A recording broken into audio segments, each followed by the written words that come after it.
tudo bem? Estamos começando hoje um projeto que é um podcast Especialista na Mesa.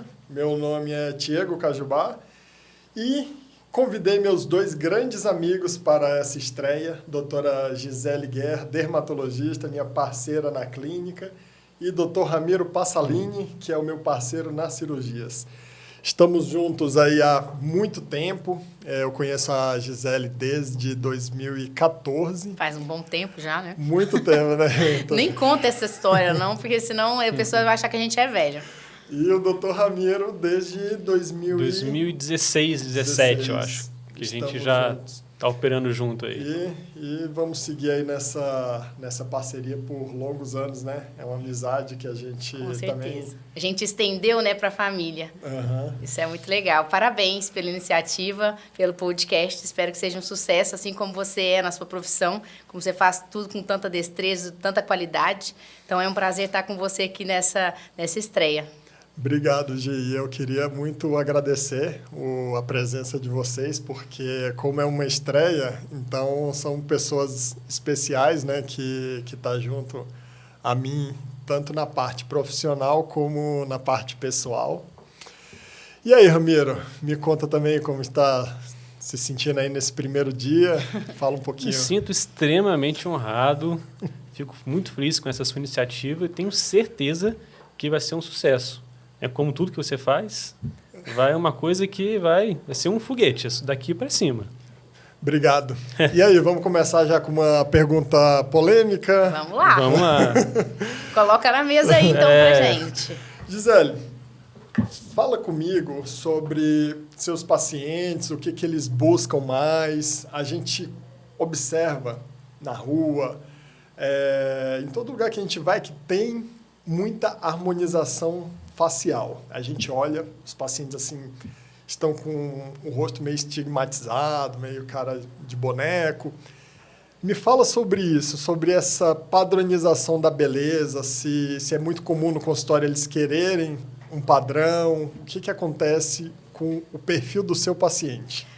Eu acho que essa é a grande chamada, né?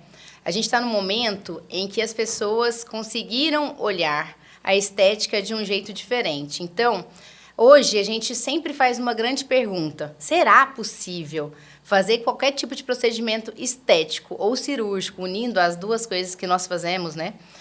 E entregar uma naturalidade para o paciente? Porque cada vez mais a gente vê o oposto disso, né? Pessoas estigmatizadas, jovens com cara de velhos e velhos com cara de jovens. Será que é possível? E aí a resposta está no seu trabalho, no trabalho do Ramiro e no meu trabalho. Sim, é super possível. A gente realmente consegue entregar resultados naturais e a gente consegue trabalhar, inclusive, a cabeça do paciente para ele entender que o resultado natural ele é mais harmônico. Assim como o próprio nome diz, né? Harmonização facial. Cada vez menos usamos esse termo, do tanto que a gente vê que as coisas estão indo para o lado errado, e aí a gente tenta trazer para a realidade. Não é harmonização facial, vamos tentar mudar esse nome, vamos tentar trabalhar dentro de uma naturalidade e dentro do que o paciente realmente pode entregar para a gente. E aí tem, sim, resultados lindos, como vocês mesmos sabem fazer cada vez mais, né? Isso daí é uma coisa interessante que você falou do natural, né? E é uma frase que eu escutei há muito tempo, que o natural nunca sai de moda. Exatamente. E o nariz tem, por exemplo, na minha parte, a parte do Ramiro, o nariz tem altos e baixos, às vezes está na moda o nariz mais empinado, está mais na moda o nariz com dorso curvado. Então, né, a naturalidade realmente ela fica, atemporal. Exatamente. E você, Ramiro, você acha que tem um padrão de nariz, assim, tem um nariz que os pacientes gostam mais, tem essa questão assim de deixar o nariz meio parecido de todo mundo que faz rinoplastia? Me explica aí. Então, essa questão da naturalidade é super importante, né? E não só da naturalidade, como da padronização. Não existem, isso é super importante, né, de ser falado, não existem dois pacientes iguais. Então, se eu quiser colocar o nariz de um outro paciente no meu rosto, não vai ficar legal. Eu vejo um ator, às vezes uma atriz, uma paciente chega, quer replicar o nariz, aquela atriz tem um nariz tal, tem como botar um nariz parecido com isso? Não tem como. Cada um tem uma harmonia específica, tem traços específicos, tem características de cartilagem, de anatomia específicas, então não tem como replicar isso. E, realmente, o resultado ideal é aquele nariz que não se percebe que foi operado. Então, um nariz natural, não estigmatizado, que o objetivo da cirurgia não é que o nariz chame para si a atenção. É justamente o nariz natural desviar a atenção do nariz para outras partes do rosto, para o olho, para a boca. Então, o nariz em si, ele tem que passar batido, tem que ser uma coisa natural, né? Então, para mim, realmente, esse é o principal objetivo da cirurgia. É uma naturalidade e esquecer essas partes estigmatizadas. Ainda nesse sentido de beleza, de naturalidade, fala um pouquinho sobre a relação de saúde com beleza. Você acha que dá para caminhar junto as duas coisas? Sim. Eu acho que há uma relação bem íntima entre saúde e beleza. É muito comum as pessoas terem um preconceito, né, de quem vai se submeter a um procedimento estético, cirúrgico ou não cirúrgico, que essa pessoa é vaidosa. Mas, na verdade, isso é porque a baixa autoestima não fizeram CID para ela, né? A baixa autoestima deveria ser classificado como uma doença. Por quê? Porque isso interfere no comportamento social de uma pessoa. Sem dúvida. Então, ou seja, uma pessoa que tem a baixa autoestima e você faz um procedimento bem indicado, acertado nela, isso melhora o comportamento social. Então, você pega uma pessoa que sofria bullying, que era introvertida, tímida, você tira essa pessoa dessa situação e bota para uma situação que é uma pessoa que está em paz consigo mesmo, uma pessoa que encara a vida, encara o mundo de outra forma, tem um sorriso no rosto, depois que ela tirou esse defeito que a incomodava, esse defeito inestético que a deixava para baixo. Ou seja, saúde e beleza caminham muito juntos de uma consequência da outra. E Gi, você tem vários pacientes assim que... Você tem algum paciente que te marcou, que você lembra? Que Eu que tenho depois que alguns você pacientes que me marcaram, mas fez tem um uma... procedimento e ela assim, mudou a autoestima dela, que ficou mais Entendi. confiante? Então, tem uma, quando ele falou desse tema, eu logo já associei, por isso que eu acabei te interrompendo. Tem uma paciente específico que me marcou muito, porque foi logo depois que eu fui mãe. Então, eu estava com aquela loucura da maternidade, né? Aquela ocitocina absurda. Então, eu estava muito emotiva e ela tinha perdido um filho. É uma paciente que mora em Miami e ela não era minha paciente, ela veio indicada por uma paciente e estava assim se sentindo, sabe quando a pessoa desiste de viver? Ela estava totalmente entregue e ela viu naquele momento uma oportunidade de tentar renascer por meio de tratamento estético sem estigma, mas tentar se sentir melhor, né? Sabe aquele conforto que era para ser dentro do coração, mas a gente faz externo? Muitas vezes isso acontece. E foi exatamente isso que aconteceu. A gente fez... Primeiro, a gente colheu ela de um jeito muito especial, assim, a gente marcou 3 encontros. Nesses 3 encontros, a gente proporcionou uma experiência muito legal para ela. A gente perguntou antes coisas que ela gostava de comer, para sentir que realmente ali ela se sentisse acarinhada, né?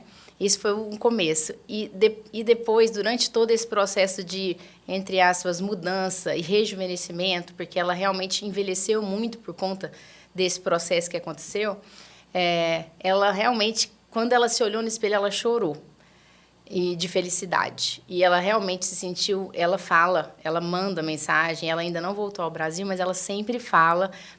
por mensagem com a gente e com outros colegas que ela acaba encaminhando, porque ela é brasileira, apesar de morar fora, que realmente foi um recomeço para ela.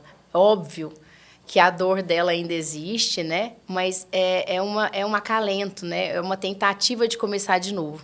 Então, assim, foi uma coisa que me marcou muito justamente porque está associada à questão da maternidade. E a gente fica muito feliz com isso, porque a gente vê que isso acontece frequentemente. Como o Ramiro disse, por exemplo, essa questão da autoestima, eu falando como mulher, influencia muito em relacionamentos, por exemplo, abusivos, né? Às vezes a pessoa vem ali de um relacionamento abusivo, escutando coisas que ela não... defeitos e coisas que às vezes nem é defeito, assim, mas depois fica aquilo na cabeça e tudo mais. E a pessoa se coloca numa posição de reclusão completa, né? E aí ela precisa de um start. E o grande start, muitas vezes, é uma cirurgia plástica, é uma rinoplastia, é um botox, é um ultraformer. E eu descobri realmente, com o tempo, o que eu poderia fazer de bom na vida das pessoas, como atuando na medicina estética, na dermatologia, porque realmente a gente consegue entregar isso para o paciente. Principalmente quando você chega, não é próximo do que ele quer fisicamente, mas é próximo do que ele merece, mais do que isso, né? A gente sabe assim que o paciente, ele primeiro tem que mudar o interior para depois mudar o exterior. Porém, às vezes ele está tão abalado emocionalmente que uma mudança no exterior vai causar uma mudança no interior dele. Exatamente. E foi o que aconteceu com essa paciente. Foi o que aconteceu nessa paciente. E graças a Deus ela está conseguindo levar muito bem a vida dela. Mas eu acho que até nesse momento a gente consegue linkar isso com o oposto, né? Quando o paciente não está pronto para passar por um procedimento estético, né? Que também eu acho que é um tema muito interessante para a gente discutir. Porque, assim, muitas vezes você vê pessoas que se arrependem ou que processam o médico ou ficam muito insatisfeitos, vêm na rede social e falam, nossa, detestei assim, assim, assado. Muitas vezes, às vezes, acaba que a nossa sensibilidade como médico de entender que o paciente, às vezes, não está pronto para passar por aquilo, é muito importante e só o tempo, né? A gente sabe que o nosso tempo de profissão faz com que a gente fique mais sensível nesse sentido, né? Entenda que aquilo ali não é um grande cifrão. Na verdade, por trás ali tem uma pessoa que está passando muitas vezes por algum problema que ela não consegue te contar.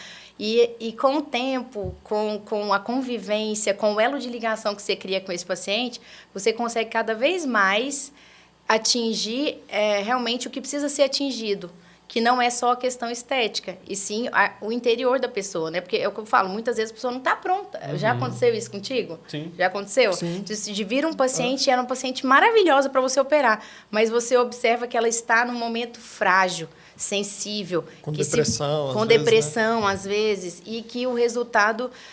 Muitas vezes ela não vai entender nem o processo da transformação ali. Então, eu acho que isso é legal também da gente falar. Tanto para o lado bom quanto para o lado ruim, né? Isso só a experiência que dá, né? Só a experiência. E tem até uma máxima na cirurgia. O mais difícil não é saber quando operar. É saber quando não operar. Então, esse feeling que você falou, de você perceber que o paciente está te procurando para resolver alguma coisa estética, mas que aquilo, às vezes, é alguma frustração que ele colocou ali, ou é algum fator externo, e que se você resolver esse ponto estético, não vai resolver a queixa do paciente, isso é importante. Exatamente. Aí, entrando nesse assunto sobre indicações, me fala, doutor Ramiro, sobre as indicações de rinoplastia, as principais, o que chama mais atenção quando o paciente quer operar a plástica do nariz. Sim. Então, rinoplastia, eu costumo dividir em 3 principais grupos de indicações, né? O primeiro seriam as indicações funcionais. Então, aquele paciente que chega no consultório e fala, doutor, meu nariz não respira bem, tem uma obstrução nasal de um lado ou dos 2 lados. Então, nesse caso, o que a gente tem que fazer? Tem que fazer um exame físico cuidadoso e avaliar se a causa da obstrução nasal é alguma coisa interna do nariz.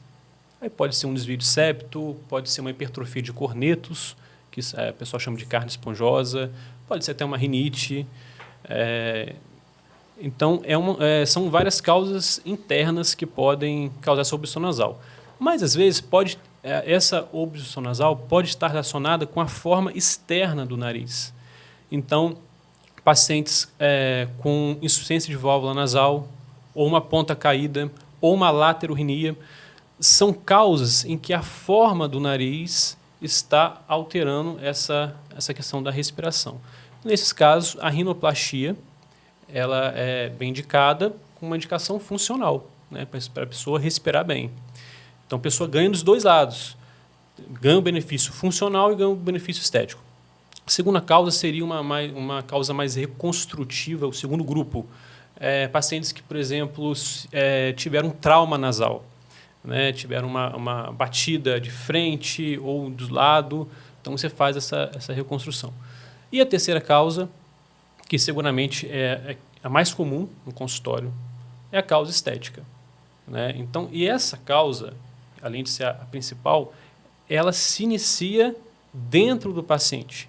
Então, o paciente que chega falando que tem realmente alguma coisa incomodando ele, e uma premissa básica na rinoplastia: só existe o problema se o paciente se queixa. Então, às vezes, o paciente tem alguma característica inestética, mas ele não se queixa. Ele está bem consigo mesmo, está bem, se olha no espelho, está feliz, a autoestima está em dia, então não existe problema. Só existe problema quando ele se queixa. Então, quando tem essa queixa do paciente, não necessariamente é indicada a cirurgia. O paciente tem que ir no consultório, ele tem que ter uma avaliação médica. E no consultório, qual a função do paciente? É falar o nariz que ele quer. Doutor, eu quero um nariz assim, assim, com esse perfil. Qual é a função do médico? É falar com o paciente qual o nariz que ele pode oferecer com o arsenal de cirurgias modernas que a gente tem. Quando essas duas expectativas têm uma congruência, tem muitos pontos de contato, aí a cirurgia tem tudo para ser um sucesso. Isso aí. E com relação à parte estética, o que os pacientes te pedem mais? Gia, quando eles chegam no consultório... Relacionado ao nariz, você fala? Não. Com relação à parte dermatológica da face. Eles gostam muito mais de preenchimento, eles te pedem mais botox, eles sabem a diferença entre botox então, e isso é muito característico de cada público, né, digamos assim.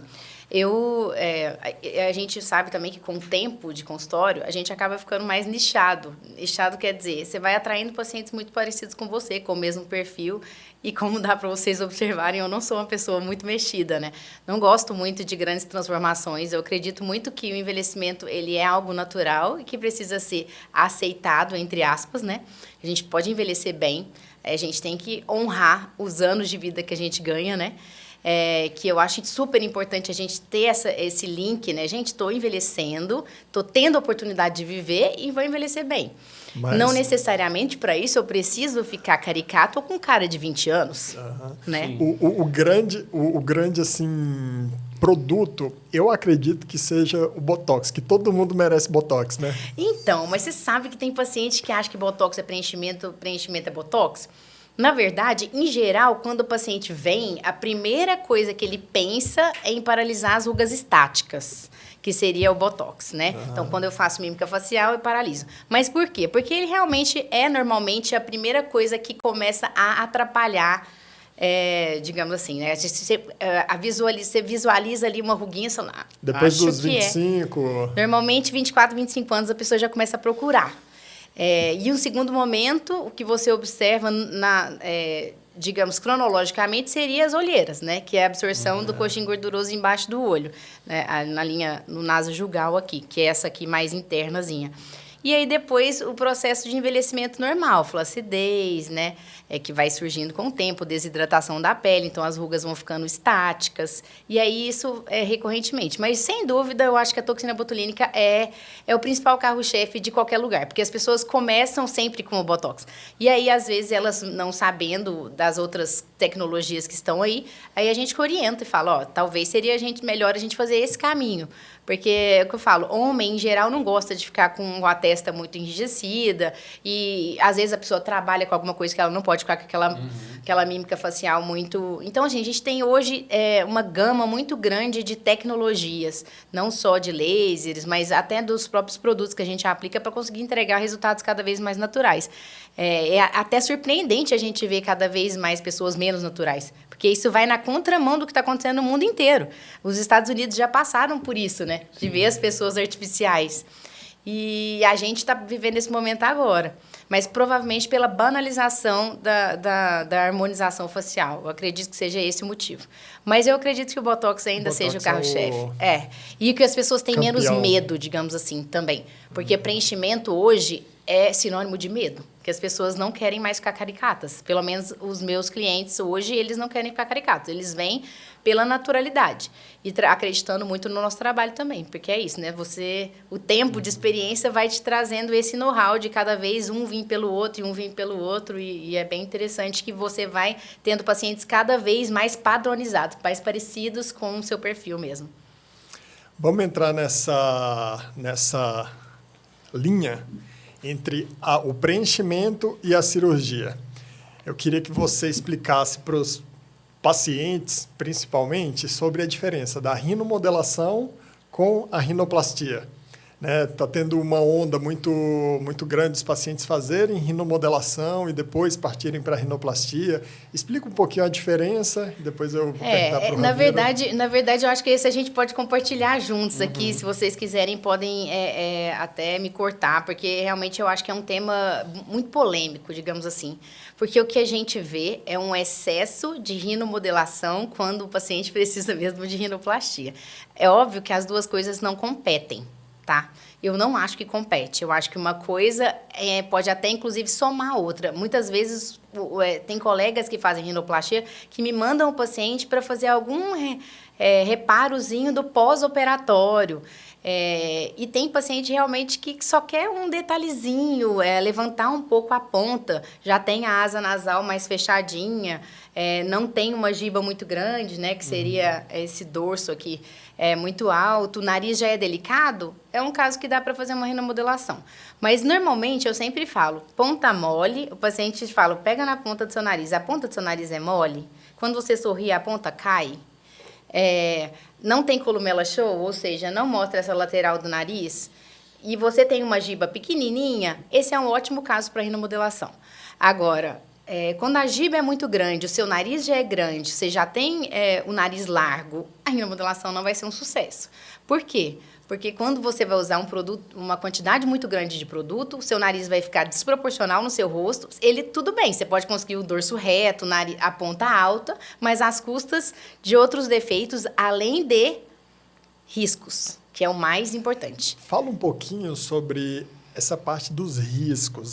Qual o produto que se pode usar, qual o produto que não deve ser usado? A gente hoje continua reforçando que a gente não deve usar produtos definitivos. Isso sempre, assim, as sociedades falam muito sobre esse assunto, a gente sempre é incisivo em falar que é melhor você colocar ácido hialurônico do que qualquer outro produto, por questão de segurança, porque é uma região estratégica, a gente tem uma artéria facial que nada mais é do que a artéria mais calibrosa do rosto, que vasculariza todo o seu rosto e que também dá ramos para o nariz. Então, assim, através da obstrução ou não só da oclusão da artéria, como o acesso direto à artéria, você pode ter problemas muito graves, principalmente necrose.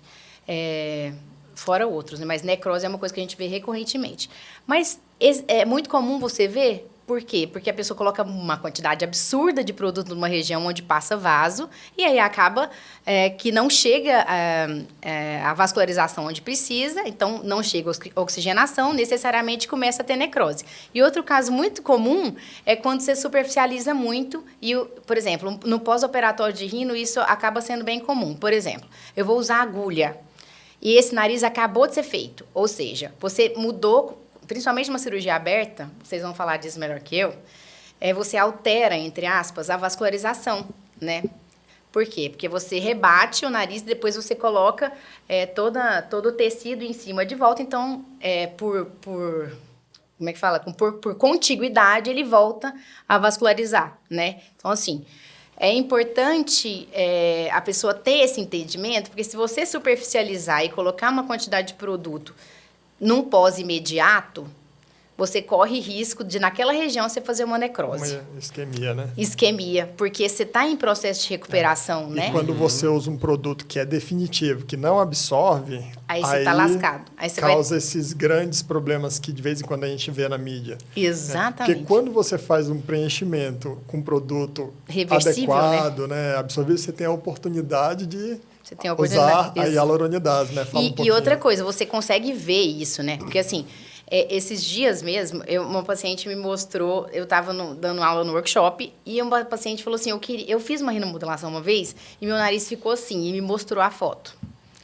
Eu não estou brincando. Na hora que eu dei um zoom, a pele da paciente estava sabe, em sofrimento, quando ela fica... E para nós isso é bem nítido de ver, porque ela começa a ficar como se fosse rendilhada, né? Parte esbranquiçada, parte vermelha, começa assim o sofrimento da pele. E se nós, como médicos, quando a gente vê um negócio desse, a gente já entra em pânico. Você fala, meu Deus, vai necrosar. E provavelmente vida, a pessoa que... Nossa, com certeza. A gente já envelhece. Botox, esquece o Botox. Porque você vai envelhecer. Se acontece isso quando a gente faz um procedimento, porque é o que eu falo... Óbvio que isso pode acontecer corriqueiramente, porque a gente faz um volume muito grande de pacientes. Então, intercorrências todo mundo tem. A questão é você conseguir identificar essa intercorrência e conseguir tratar na hora certa. Provavelmente, quem fez o nariz dela não observou que entrou em necrose. Que entrou em sofrimento. Mas, por sorte dessa pessoa, ele não entrou em necrose. O próprio organismo conseguiu revascularizar, provavelmente por circulação acessória, aquela região, e ficou tudo bem. Mas assusta. É um puta risco. Porque você pode perder o nariz, e vocês sabem muito melhor do que eu, que o nariz necrosado, ou você perder uma parte do seu nariz para você reconstruir isso... Exatamente. Fala aí. E a gente, quando vai operar, nós quando vamos operar um paciente que foi submetido a algum procedimento desse, né, a gente tem que avaliar com muita calma. Por quê? O paciente chega no consultório, fala que fez preenchimento no nariz. Muitas vezes ele nem sabe qual tipo de preenchimento que foi colocado, e às vezes a pessoa que colocou falou que foi um tipo e colocou outro mais em conta. E para nós fazermos o planejamento cirúrgico, é extremamente importante que nós saibamos o que foi colocado ali. E, inclusive, muita gente hoje em dia, muito cirurgião, está pedindo ultrassom do nariz para tentar identificar pelo ultrassom o tipo de material que foi colocado. Acho que tem como diferenciar, né? Sim, hoje em dia existe o ultrassom dermatológico que veio para ficar em relação a isso. Porque, assim, além dele direcionar em relação a produtos que foram utilizados, porque a gente sabe que tem produtos que vão te dar problema, não é agora, é daqui 10 anos. E aí, se você, como especialista, faz esse nariz e não sabe exatamente o que você vai encontrar ali, você pode causar, por exemplo, um processo inflamatório naquele produto que foi feito ali, ao invés de ajudar a atrapalhar. E, então, as pessoas têm pedido isso até por própria segurança do médico, para a gente se respaldar, falar, olha, ali tem um PMMA, então não vou mexer. Ou ali tem um PMMA. Se eu for mexer, vamos nós dois aqui, como médico e paciente, vamos trocar uma ideia e vamos entender se é viável, se não é viável, os riscos para o paciente, porque existe isso, né? São as surpresas. São as surpresas. Então, a principal questão em relação a preenchedor nasal e a cirurgia de um paciente que já fez preenchimento nasal é saber o tipo de preenchedor que foi usado e não foi você que aplicou. Então, você não sabe o plano em que a pessoa que aplicou, em qual plano que foi colocado. O certo é colocar num plano específico, ali, logo acima dos ossos ou da cartilagem. Mas muitas vezes, né, algum profissional que não está habilitado para fazer isso, ele vai colocar num plano diferente, num plano mais superficial. Subcutâneo. Ou até intradérmico mesmo. E até intradérmico. E para a gente fazer a cirurgia, num caso desse, é muito mais complicado, porque para a gente tirar se for, por exemplo, um PMMA, uma coisa não absorvível, para a gente tirar, dependendo do plano que está, é super difícil, às vezes impossível, porque aí vai gerar algum sofrimento na pele. Então, é importante nós sabermos o tipo de material que foi utilizado, o plano em que esse material está, para podermos fazer um planejamento cirúrgico assertivo e minimizar o imponderável. Até mesmo para o planejamento do pós-operatório, porque quando você vê um paciente com um preenchimento muito superficial, aí durante a cirurgia foi retirado aquele material, a pele ficou fininha em sofrimento. Então, no pós-operatório, você já manda para a câmara hiperbárica, que já tive um caso assim, já mandei, já me livrei de um problema de isquemia. Então, às vezes a tem câmara que planejar hiperbárica uma costela para pegar um pericôndrio ali, para você fazer uma camuflagem melhor, numa estrutura que já foi danificada. Então, o planejamento intraoperatório e pós-operatório, igual você falou, é extremamente importante nós definirmos isso que foi feito. Eu acho até que a rinomodelação, é o que eu falo, houve uma banalização da rinomodelação, até pelo próprio custo da rinomodelação. Mas é o que eu falo, acaba que você tapa o sol com a peneira. Muitas vezes as pessoas fazem uma alectomia, por exemplo. Explica aí o que é a alectomia. Explica a vocês, que vocês são muito melhores disso do que eu. Na verdade, eu não faço alectomia, apesar de ter feito otorrino, como vocês também fiz. Não me acho apta a fazer. Eu acho, de verdade, uma região extremamente delicada. E, além de delicada, passa vasos muito importantes nessa região. E, além dos vasos importantes, tem uma coisa muito... que eu acho que é a coisa mais caricata que uma rinoplastia pode ter, que é a alectomia. A alectomia é o fechamento da asa nasal. Né? Exatamente. Para quem não quer uma linguagem menos técnica. E muitas vezes irreversível. E com umas cicatrizes, né? Que você olha e fala, nossa, dá até dó. Alguns estudantes falam que a asa nasal não aceita desaforo. Então, se você tira em excesso essa parte da asa nasal, é uma coisa que dificilmente vai ser reversível, a não ser com técnicas bem agressivas de rodar enxerto para poder abrir de novo essa asa nasal. Então, um procedimento assim relativamente simples de ser feito, mas que, se for mal planejado, pode gerar um desastre na vida do paciente. Mas eu sempre falo, sabe o que eu sempre falo? É o seguinte, olhando fazer, tudo é tecnicamente simples. Se eu vou olhar você fazer um nariz e falar, nossa, parece fácil, vai fazer para ver. Sim. Não é simples, não parece simples, mas não é o que eu falo. A estratégia e a execução e os pontos e o fio que você tem que usar, até o próprio, como é que fala? Porta-agulha que você usa faz diferença, né, estruturalmente num resultado bom, entendeu?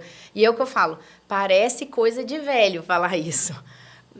Mas, quanto mais a gente faz, mais a gente tem noção que, quando a gente era muito jovem ali, achava que estava abafando, destemido. Eu falo, gente do céu, corri um risco que não precisava.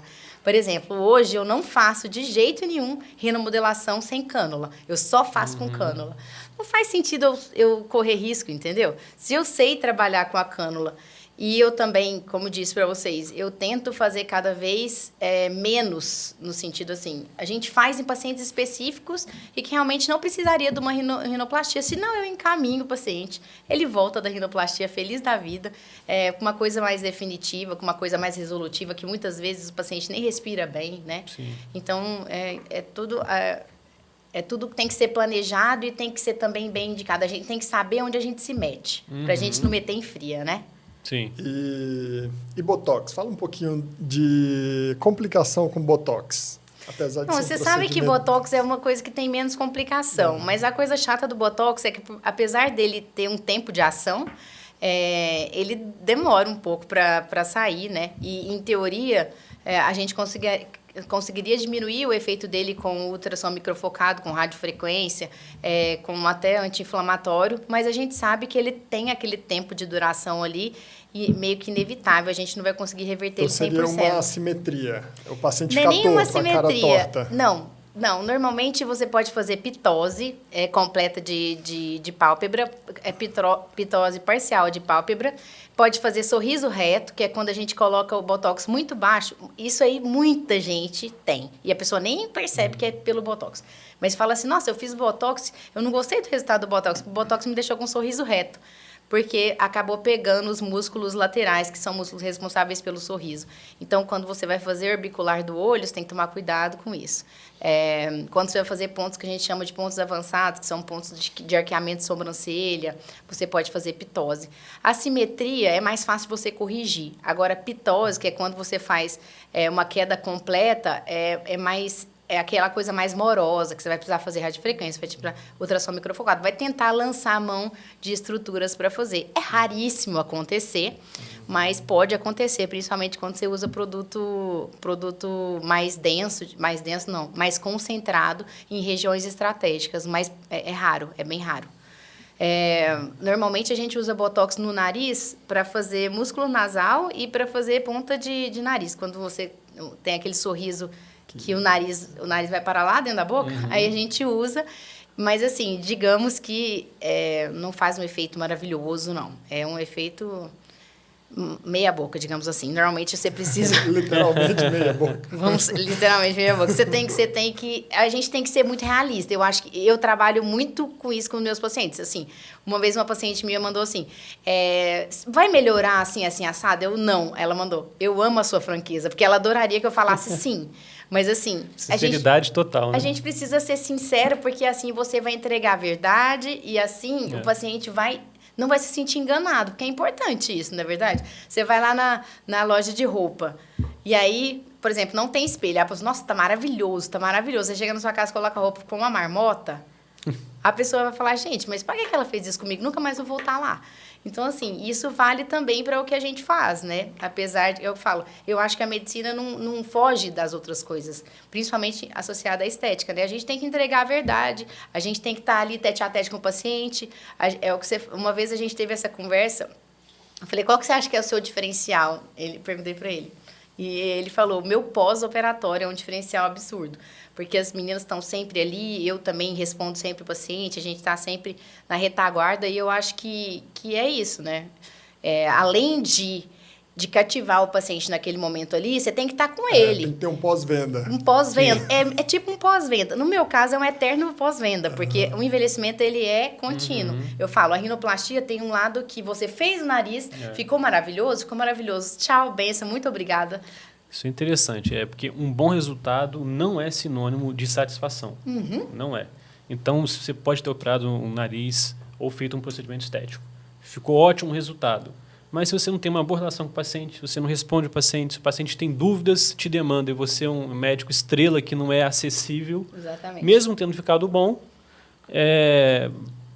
pela relação médico-paciente distante, o paciente pode não ficar satisfeito com isso. Com certeza. Então, realmente, é importante não só o resultado em si, o pós-operatório em si, mas essa relação de forma geral, né, do paciente com o médico. Com certeza. E, assim, fica mesmo, né? A gente fica muito grato. Nós médicos também ficamos muito gratos aos pacientes, mas a gente vê que a recíproca dele é muito legal. Você vê que o feedback do paciente é muito legal, que ele te manda foto sem filtro, e aí ele fica mais felizão porque tá fazendo alguma coisa que ele não fazia antes, né? E, assim, é uma conquista. E eu sempre falo que trabalhar com estética tem o prazer de você realmente ver a pessoa mudar a característica dela, assim. Às vezes ela muda de roupa. Sim. Ela muda a forma de se vestir. Ganha até uma promoção no trabalho. Falei isso esses dias para uma paciente minha arquiteta. Eu falei, você tá tão empoderada que eu tenho certeza que as coisas vão andar na sua profissão de uma forma melhor. Porque, assim, é isso. Você começa a se vestir de você mesma. Porque, às vezes, falta isso, um sacolejo, né? E aí, quando a gente vê esse processo acontecendo, a gente pode... realmente bater palma para a coragem do paciente em mudar e também para nós em abrir a causa, em abraçar a causa desse paciente e fazer a coisa acontecer. Né? Porque não adianta só ele querer. A gente também precisa facilitar o meio ali para a gente poder conseguir esse resultado. Né? E os pacientes que desejam fazer rinoplastia, a cirurgia estética, você acha que com quanto tempo eles vão poder voltar a trabalhar, voltar a fazer atividade física, academia, jogar futebol? Me fala aí sobre esse período de recuperação. Então, a rinoplastia é uma cirurgia que não dói, não costuma doer no pós-operatório. Pode ter um leve incômodo, mas não costuma doer. O nariz, por estar no centro da face, ser um órgão estático, ele não dói, ele está imobilizado. Diferente, por exemplo, se eu operar a garganta, cirurgia de amígdala. Só quem operou que sabe a dor que é. Você bota ali os analgésicos, mas alguma dor sempre vai ter, ainda mais a amígdala de adulto. Que está deglutindo, a saliva, o tempo todo está em movimento. Então, a dor. Rinoplastia não tem dor no pós-operatório. Então, teoricamente, se a pessoa trabalha ali em casa, trabalho de casa, uns 2, 3 dias já pode voltar a trabalhar. Só na primeira semana, ele fica um pouco entupido, então a voz vai ficar um pouco fanhosa e pode ficar um pouco inchado, dependendo de cada caso, mas pode voltar a trabalhar. Se for um trabalho presencial, geralmente nós orientamos voltar depois que a gente tirou os pontos. Então, ali de 7 a 10 dias, a gente orienta mais ou menos esse período. Em relação a treino, atividade física, treinos leves, atividades físicas leves, 21 dias. E treinos mais pesados, aí eu geralmente libero com 1 mês. Esse período não é muito congelado, muito estático. Varia de paciente para paciente. Às vezes a gente fez, além da rinoplastia, uma cirurgia funcional associada, uma cirurgia um pouco mais profunda, que pode sangrar mais. Então, a gente estende um pouquinho esse período, mas às vezes não. Foi só a rinoplastia ali localizada, sem cortar muita coisa por dentro. O paciente está muito acostumado a treinar, o paciente está muito acostumado a treinar e a gente sabe que a chance de sangrar vai ser bem menor, porque a cirurgia foi mais localizada, aí a gente libera antes. Então, realmente, é caso a caso, mas em geral é mais ou menos esse período. 21 dias. E o paciente que vai fazer um preenchimento, um botox, você libera depois de quanto tempo para ele voltar ao trabalho? Então, você sabe que o procedimento estético, muitas vezes, ele é a escolha do paciente por esse tempo. Porque, realmente, muitas pessoas não demandam, né, mais desse tempo para tirar, ou não querem abrir mão das férias e tudo mais. Mas, em geral, o botox você pode fazer atividade física no outro dia, só um dia sem atividade física. Preenchimento, como a gente faz uma quantidade... Eu não trabalho com uma grande quantidade de preenchimento, então vida normal no mesmo dia, tá? Bioestimulador, né? O Sculptra, hidroxapatita de cálcio, que está cada vez mais em alta, né? Porque a gente entrega resultados muito naturais com eles. Também é a mesma coisa. O paciente pode ficar levemente inchado, tanto no preenchimento como no bioestimulador, mas isso não impede ele de ir trabalhar e fazer as coisas dele. Hoje em dia também lasers como ultrassom microfocado, como Lavian, são lasers que a gente tem na clínica. A gente não precisa, a gente fala que é um laser que não tem downtime, ou seja, você faz agora e vai embora trabalhar como se nada tivesse acontecido, porque está acontecendo tudo ali embaixo da epiderme, a epiderme fica íntegra. Então, depende muito do que a gente indicar. Então, dá para a gente indicar várias coisas e trabalhar várias coisas em oportunidades diferentes, porque eu sempre gosto de fazer isso, né? Tentar respeitar o tempo de cada procedimento, não fazer transformações muito grandes de uma vez, porque eu acho que o paciente precisa não do antes e depois postável, imediatamente, mas sim um antes e depois longínquo, que dure, que tenha durabilidade, que você sobreponha tratamentos, né? E aí acaba que os resultados são melhores e você consegue trocar essa ideia melhor com o paciente. Por exemplo, eu preciso de um microagulhamento porque tem cicatriz de acne, por exemplo, ou um laser de CO2. O que a gente acaba fazendo? A gente tenta marcar numa sexta-feira à noite. E aí esse paciente consegue passar o final de semana tranquilo em casa e na segunda-feira provavelmente voltar a trabalhar. Então, cada vez menos a gente faz procedimentos muito agressivos no sentido de ter esse longo tempo de cicatrização, esse longo tempo longe do trabalho, porque a galera está na ativa total, ainda mais aqui em São Paulo, né, que o pessoal não para. Então, a maioria dos procedimentos, o paciente pode voltar a trabalhar ou no mesmo dia ou no dia seguinte, faz uma compressinha. O máximo, assim, às vezes fica um roxinho ou outro, mas aí você consegue cobrir com protetor solar e tudo mais. Então, são coisas realmente que são muito tranquilas de se fazer. Até o próprio fio, que você fica esparadrapado só na lateral, que está voltando aí com tudo, né? Então, assim, realmente as tecnologias hoje têm favorecido o lado da estética, né? A gente consegue trabalhar muito bem, assim, sem fazer grandes estragos, sem descamar, sem... Eu já fiz um teste, né? Eu me usei como cobaia, já fiz botox e fui jogar futevôlei no mesmo dia, então dei bastante cabeçada e não deu certo. Deu certo. Deu tudo certo. Mas você sabe que não é um indicado, né, garotinho? Na verdade, a gente sempre fala que a toxina botulínica, ela não age no músculo, né? Ela age no neuroreceptor. Então, ela precisa ter esse tempo de ação no neuroreceptor. Então, quando você aumenta a vascularização, seja ela por deitar, seja ela por abaixar a cabeça ou por fazer atividade física, Pode migrar, você né? não é nem migrar, é diminuir a ação no neuroreceptor. Então, entendi. você não vai ter o resultado que você poderia Entendi. ter se você não tivesse feito isso, entendeu? Mais por conta disso, é mais pela questão vascular mesmo. Então, joguei dinheiro fora. Não jogou porque você deve ter colocado uma quantidade significativa, né? Você não é bobo nem nada, que você sabe fazer botox muito bem, que eu sei. E aproveitando aí, você comentou sobre o Sculptra e sobre um outro bioestimulador. É, hidroxiapatita de cálcio. Isso. Que é o Radiesse. O Radiesse. Fala um pouquinho sobre eles, que eu fiquei apaixonado, né? Que eu te vi fazendo nas pacientes, foi uma coisa que me marcou muito. Então, fala um pouquinho sobre a mudança que ele faz no paciente, esses Na verdade, a gente tem grandes trends, a gente fala que a gente tem grandes trends na estética. E a gente teve o trend do bioestimulador. Mas eu, sinceramente, não acredito que esse trend tenha acabado. Porque o bioestimulador, ele realmente veio para ficar. Por quê? Porque ele vai diminuir absurdamente a quantidade de preenchimento que se faz e vai fazer com que a pessoa tenha mais colágeno do tipo 1, que é o colágeno que a gente começa a perder a partir dos 25 anos de idade. Então, assim, quando a gente trabalha estímulo de colágeno, que é a intenção do bioestimulador, você vai retardar seu envelhecimento. Esse é o grande lance. Então, assim, eu posso começar a fazer quando eu tenho 30 anos, por exemplo. Eu posso começar a fazer um a cada ano com 30 anos. E eu não vou ficar com aquele rosto grande do preenchedor e nem a flacidez que o preenchimento deixa, né? Entre aspas. Porque deixa, porque ele não trata, né?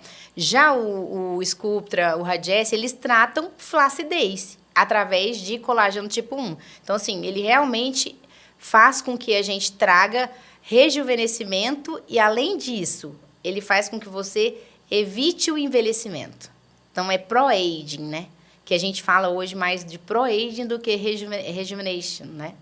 Então, assim, cada vez mais a gente trabalha com pacientes jovens para profilaxia para o futuro, né?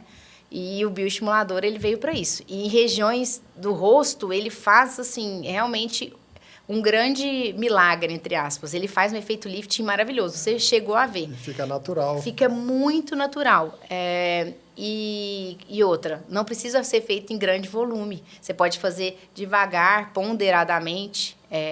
Até, cada vez mais, as pessoas têm feito isso também nas oportunidades do centro cirúrgico.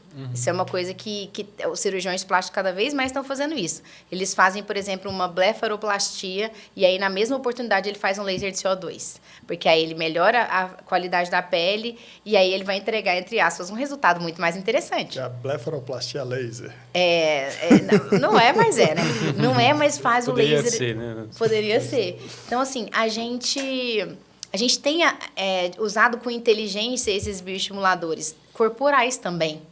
Paciente, por exemplo, igual a mim, tive 2 filhos no intervalo de 3 anos. É óbvio que tem flacidez na minha barriga. Tinha, né? Agora não tem mais. Mas por quê? É uma distensão, vai e volta. Vai aquele efeito sanfona ali na pele, numa mulher de 40 anos, que é o meu caso, é óbvio que vai ter flacidez. Aí você pode usar o bioestimulador para poder trazer mais, colar essa pele, então diminuir a flacidez. E, além disso, além de diminuir a flacidez, com o bioestimulador você pode usar outros estimuladores de colágeno, que é, por exemplo, o ultrassom microfocado, que é a Ultraformer, que é o Ultera, Ultraformer, Leftera. Então, eu cheguei a fazer. Você fez, você gostou também, né? Eu gostei pra caramba. Fala um pouquinho do Lavien, dessas tecnologias de laser. A gente tem uma quantidade absurda de tecnologias hoje. Assim, as mais consagradas são o ultrassom microfocado, que é essa que não tem downtime, que eu falei, que você faz e você acaba tendo um resultado, assim, em 60 dias incrível. Mas é o que eu falo. O ultrassom microfocado, ele é técnico dependente. Ou seja, ele precisa de quem está atrás dele, é que vai fazer um procedimento ser excelente, mais ou menos, ou meia boca. Por quê? Porque primeiro você precisa ter um entendimento de todas as camadas da pele, tá? Você vai agir conforme a necessidade de cada paciente. Você tem realmente ponteiras que podem agir desde o SMAS até a epiderme, ou, na verdade, a derme papilar, né? Então, você age em todas as camadas da pele, inclusive pegando gordura, musculatura, isso no rosto e no corpo. Então, assim, para você entender isso, você tem que saber o que você está fazendo. Esses dias eu vi no Instagram, aquelas... como é que chama? Ai, esqueci o nome. Carrossel? Não, quando você tá assim, de repente, patrocinados. Um patrocinado do Instagram, uma pessoa... eu fiquei assim, rezando para ela não estar fazendo, ser só para mostrar, filmando. Fazendo no rosto de uma pessoa com uma ponteira de 6 milímetros. Então, assim, a gente sabe que para você atingir SMAS, você tem que ter 4,5 milímetros. Se você usar uma ponteira de 6 milímetros no rosto, não faz sentido nenhum. Então, assim... Pelo contrário, você vai consumir gordura se essa pessoa tiver o rosto gordinho, e aí você vai fazer um efeito contrário do que você quer. Não o efeito lifting, mas você vai ter um efeito de queda, porque você vai consumir uma coisa que não é para ser consumida. Então, assim, às vezes, quando o Ultraformer, que é o que a gente usa, eu tenho paciente que falou assim para mim, nossa, mas eu não vou fazer Ultraformer, não gostei do... E a gente faz e curte. Então, quer dizer, não acho que a tecnologia... por sozinha ela vai agir. Existem tecnologias sozinha que agem, que é essa, por exemplo, o Neo Sculpting, que você só coloca e ele vai agir sozinho. Mas a maioria são técnicos dependentes, ele depende de quem está por trás, depende de todo o planejamento que a gente faz. Já o laser de Túlio, que seria o Lavian, que é um laser que age, que a gente chama de semi-ablativo, né? Que é um laser que vai agir na epiderme, que vai causar uma hiperemia, né? Que não vai ter um longo período de vermelhidão, que não vai ter uma lesão muito grande, mas como ele age na região de epiderme, o que a gente pode esperar dele? A gente pode esperar glow na pele, melhora de ruguinhas finas e superficiais, mas a gente não vai fazer aquele dano celular absurdo do laser de CO2, então ele tem que ter uma indicação correta. Então, por exemplo, tem uma flacidez de pálpebra muito importante, não adianta você fazer Lavian. Você vai ter que indicar corretamente. Então, assim, para você ter sucesso em qualquer uma tecnologia que você escolha, seja ela injetável ou seja ela laser, você tem que saber o que você está fazendo. Porque senão, você não vai ter sucesso mesmo. Então, assim, não é porque são... Eu sempre falo, eu amo um pacotinho para homens. Aproveitando que vocês aqui são homens, eu amo esse pacotinho, que é Botox, Skin Booster, Sculptra e Ultraformer. Eu amo. Só que nem todos os homens precisam das 4 coisas. Então, você tem que direcionar e saber o que você quer, tá? O Lavian, ele é meio que padrão no sentido de poder ser feito em todo mundo. Mas, por outro lado, você tem que ter a inteligência de explicar para o seu paciente o que ele pode esperar dessa tecnologia. Porque ele não é um laser extremamente invasivo. Ele faz um efeito glow maravilhoso na pele para noiva, para que vai maquiar. Realmente, os pacientes amam o Lavian. Realmente faz muita diferença no dia a dia. Os pacientes olham, gente, o que ela fez no rosto? Que pele boa que ela tá. Chega a tratar, inclusive, melasma. Queda de cabelo e outras coisas assim. Mas não é um laser que é feito para rejuvenescimento profundo. Então, assim, Então, a gente tem que saber indicar. Tem várias tecnologias legais, mas você tem que saber o que você está fazendo, assim como vocês também na área de vocês. O bom resultado depende de uma boa indicação. Não é verdade? Ainda nesse sentido aí de dermatológico, mas eu vou partir para a parte medicamentosa. Tá. Te perguntar, Ramiro, sobre o Roacutan, que é um medicamento que tem se falado muito, que está ajudando no pós-operatório da rinoplastia. Fala um pouquinho da indicação do Roacutan, qual o paciente ideal? Tá. Então, o Roacutan já se tem um número razoável, né, de casos tratados com Roacutan. Na verdade, um número bastante grande. Eu acredito que desde 2015, se eu não me engano, essa data, que a doutora Roxana Cobo, da Colômbia, publicou aquele artigo em que ela identificou que pacientes com uso do Roacutan havia uma diminuição do tecido subcutâneo da pele, ou seja, a pele afinava. Então, se aventou a possibilidade de usar isso na rinoplastia, né? Aproveitando essa questão que ele vai alterar as glândulas sebáceas, então o paciente vai diminuir a oleosidade da pele dele, o efeito na ponta do nariz aparece mais rápido em quem usa Roacutan, né? Então, assim, a principal indicação dele, e o principal, além desses efeitos, ele não altera na cicatrização da columela, né? Porque a gente vai fazer uma cirurgia que vai fazer um pequeno cortezinho aqui. Então, ele tem esses efeitos de diminuir a oleosidade, diminuir a espessura e não altera na cicatrização. Então, as principais indicações: aquele paciente com pele muito grossa ou moderada a grossa, que vai fazer a cirurgia. Ou paciente que tem pele muito oleosa, ou paciente que tem uma acne em atividade, primeiro faz o uso desse medicamento,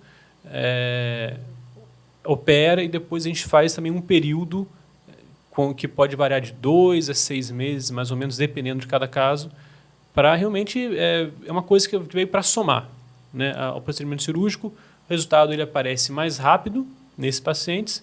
Então, são essas as principais indicações. Mas a Gisele vai saber explicar melhor a questão do Roacutan, já que ela tem essa habilidade maior na dermatologia. Gi, fala aí se você tem um paciente ideal que vai fazer algum preenchimento, botox ou laser, tem alguma contraindicação, o Roacutan com relação ao laser? Gente, pode... Na verdade, é o seguinte, como o Ramiro disse, o Roacutan, ele vai agir em todas as glândulas sebáceas do nosso organismo, né? E isso altera também o processo de cicatrização direto, tá? Então, a gente evita, em pacientes que estão usando Roacutan, lasers abrasivos, tá? Principalmente laser de CO2, os microagulhamentos, procedimentos mais profundos.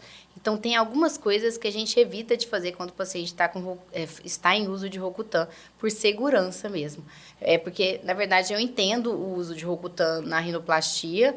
Eu acho o Roacutan uma excelente estratégia, inclusive para rejuvenescimento, mas é uma droga que a gente sabe que tem um controle super rigoroso pelos efeitos colaterais que ele traz. Então, a gente também, mais uma vez, tem que ser muito bem indicado. Você, quando prescreve para rinoplastia, tem um objetivo final, então esse objetivo final é respeitado, então é super legal você fazer.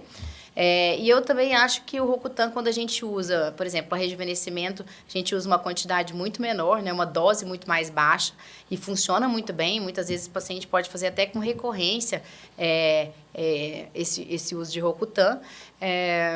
Mas o Roacutan em dose plena, que é o que vocês fazem para rinoplastia, a gente realmente acaba fazendo em paciente que tem mais acne ativa, muitas vezes até um paciente que queira afinar a pele por um outro objetivo. Mas, realmente, o efeito do Roacutan, ele é sensacional, né? Você observa que quando o paciente usa, ele fica com a pele maravilhosa, né? Mas as mulheres falam do cabelo. O cabelo fica pele, muito cabelo. bom, diminui a oleosidade do cabelo. Todo mundo gosta do efeito Roacutan, só que eu sempre falo, não esqueça que existe o efeito colateral.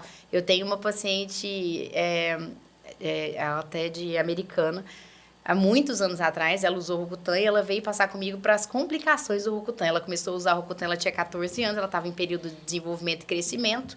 E o que aconteceu? Ela não era gorda, ela era magra. Por que eu estou falando isso? Porque aí, às vezes, a pessoa vai falar, não, mas é porque ela engordou, foi por isso que ela teve. Ela estourou estria no corpo inteirinho, porque estava usando Roacutan.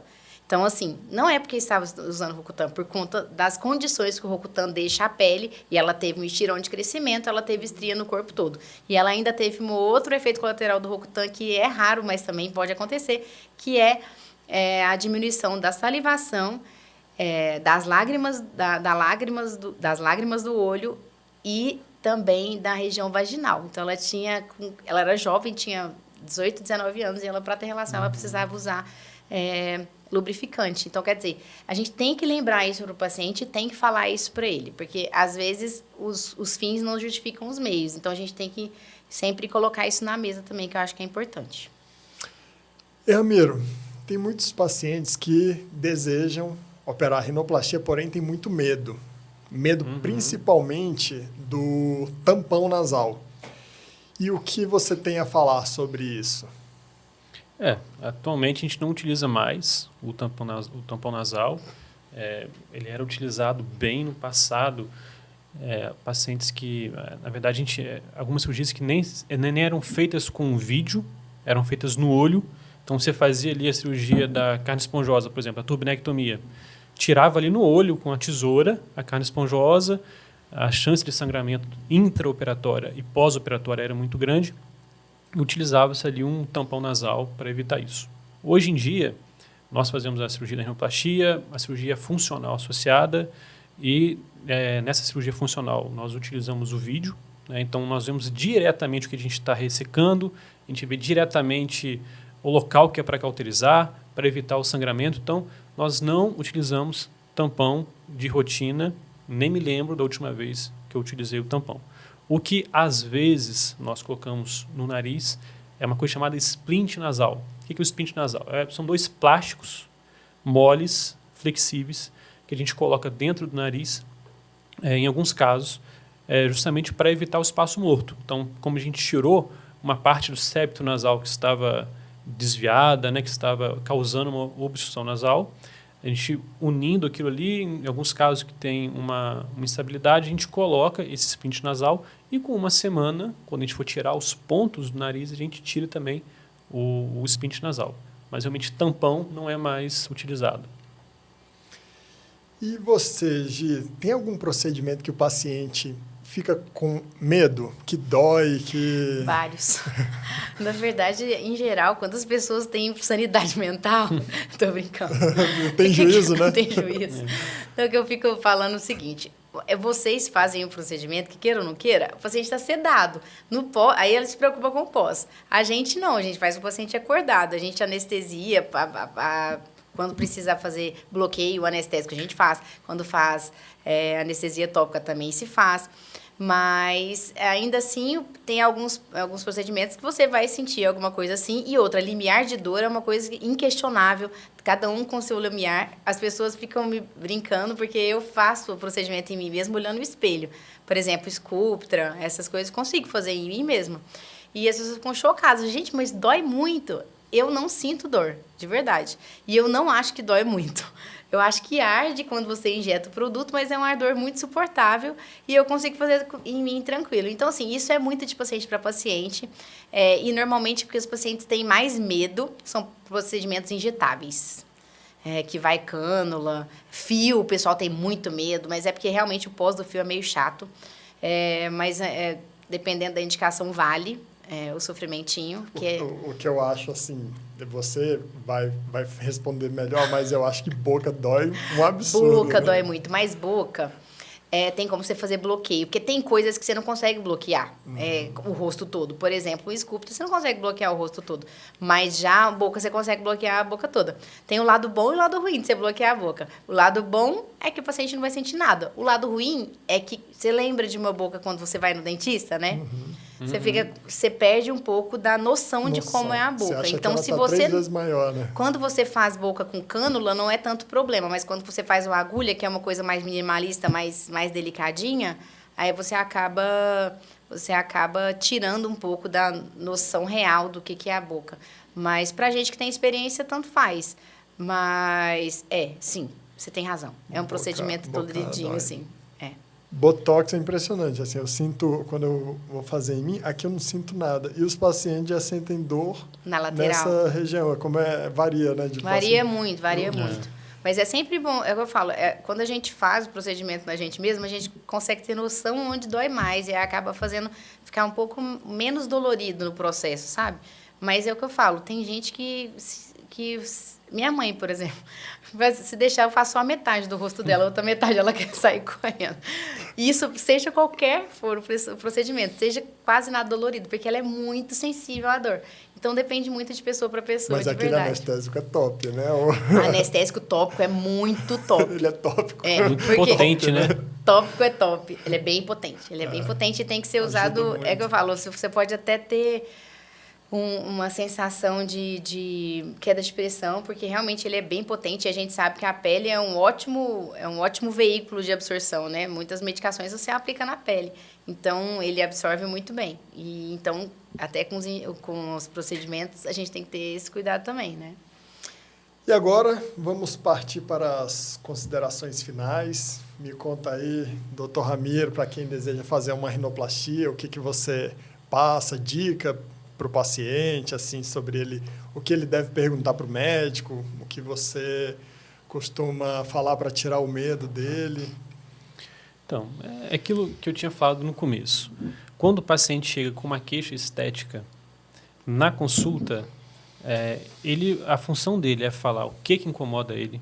Ele pode até mostrar um nariz no qual ele se baseia, sem promessa de replicar, mas para a gente entender o que ele quer. Então, ele projeta essa expectativa do nariz. E o médico vai, na consulta, falar o que é possível de ser feito. Então, a principal coisa em quem quer realmente fazer uma rinoplastia é procurar um bom profissional, ter uma conversa franca, ser avaliado, e na consulta vai se avaliar isso, né? Se os dois estão conversando de forma congruente, se há ali uma coisa real, possível de ser feita, se houver, a cirurgia tem tudo para ser um sucesso. E, realmente, essa área cirúrgica é uma área fascinante. Então, assim, eu fico muito feliz em falar disso, falando para as novas pessoas, né, os residentes, os estudantes que querem se aventurar aí nessa área. É uma jornada que tem que ter paciência, tem que ter obstinação, e é um longo caminho até a pessoa adquirir um senso de harmonia, até adquirir profundidade nas técnicas cirúrgicas, até adquirir uma noção profunda de anatomia, e depois disso tudo, a pessoa ainda vai trabalhar com aquilo que há de mais nobre, que é o ser humano. Então, é muito gratificante você operar uma pessoa ou fazer um procedimento e você mudar o comportamento dessa pessoa, você trazer para ela novamente a autoestima, você modifica, você muda a vida dessa pessoa. Então, realmente é muito gratificante isso aí. Bom, e você, doutora Gi, me conta aí, para quem tem medo de fazer um preenchimento, um botox, que está olhando na rua assim, nossa, eu não estou gostando, isso aí está bem, tem uma desarmonização facial ali. O que você fala para esses pacientes que querem rejuvenescer com naturalidade? Me conta aí sobre essas considerações finais. Vamos lá. Eu acredito muito no envelhecimento, como eu disse para vocês. Eu acho que envelhecer é necessário, entender que a idade passa, que a gente amadurece, que a gente melhora e que a gente evolui, é importante para você respeitar o processo de envelhecimento, tá? Então, o ProAge não veio para fazer uma mulher de 70 ter cara de 20, tá? O ProAge veio para fazer com que você envelheça melhor. Afinal de contas, estamos num momento em que os 40 são os novos 30. Então, cada vez mais, a gente vai viver mais. Então, a população vivendo mais, a gente vai ter que lidar melhor com essa circunstância. Então, eu sempre falo, escolha uma pessoa que consiga te acompanhar. Não pule de galho em galho. Quando você pula de galho em galho, você vai ter resultados cada vez menos harmônicos e cada vez menos resolutivos. Se você consegue entender e enxergar como o médico enxerga e respeitar também o processo de envelhecimento, você vai conseguir envelhecer bem, tá? Então, assim, porque isso tem que ser planejado. Eu sempre falo, o grande segredo de você ficar bem é você ter paciência e planejamento, tá? Então, você planeja e você vai executando nos 12 meses do ano e no outro ano também, e no outro ano também, porque envelhecer é isso. Antigamente, os injetáveis que eram definitivos eram a primeira escolha. Hoje não é mais. Por quê? Porque as pessoas têm noção de que o envelhecimento acontece todos os dias. Então, você precisa cuidar com recorrência e, de preferência, com o mesmo profissional, para você ter resultados cada vez mais naturais e sinceros, digamos assim. Acho que é isso. Isso aí, muito obrigado pela participação de vocês. Fiquei muito feliz em conversar com vocês. E agradecer ao pessoal que está acompanhando a gente. Se inscreva no canal, curta, compartilha. E muito obrigado por estar nos assistindo. E é isso aí.